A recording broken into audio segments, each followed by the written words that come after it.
Bonjour à tous, je voulais vous proposer du coup ce matin la correction des tableaux croisés dynamiques que vous deviez faire cette semaine.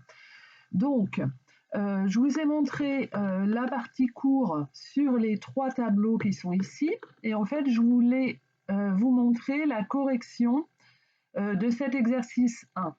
Donc le premier, il fallait à partir de la feuille vente, donc la feuille vente vous l'aviez là, il fallait établir la répartition des ventes par catégorie de produits en pourcentage. Donc en fait, je vous l'ai fait. Il fallait mettre les produits, la somme des ventes, et vous vous rappelez, il fallait cliquer sur somme des ventes, paramètres des champs de valeurs, aller bien dans afficher les valeurs et choisir pourcentage du total général. Après, au niveau de la présentation, si vous ne vouliez pas avoir étiquette de ligne, du coup, vous pouviez marquer le plus simple. Le plus simple, c'était de marquer produit ici. Donc ça, c'est le premier. Le deuxième, on vous demandait d'établir la répartition des ventes par représentant avec distinction par région, toujours en pourcentage.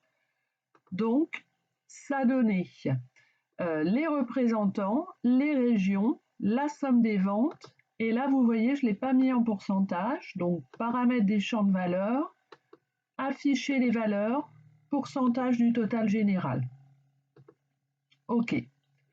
Après, c'est pareil. Les étiquettes de ligne, vous n'oubliez pas de les renommer. Les représentants et les régions. Ensuite, le 3, il fallait calculer la moyenne des pertes selon la région. Donc, j'ai mis les régions et la moyenne des pertes. Pour avoir la moyenne, donc c'est paramètres des champs de valeur et vous l'aviez ici.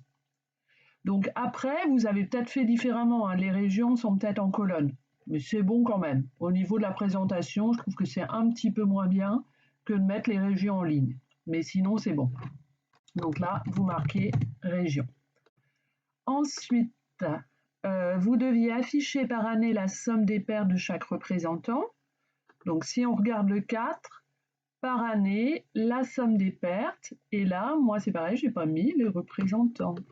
Donc je cherche les représentants et je les rajoute. Donc après, ça se présentait comme ça, ou bien vous pouviez mettre les deux en ligne. La somme des pertes par année et par représentant, ou dans l'autre sens. Mais dans tous les cas, ça c'est bon. Donc pareil, vous renommiez là-haut si vous vouliez. Et le dernier, donc afficher les pertes maximales par année, les classer par ordre décroissant.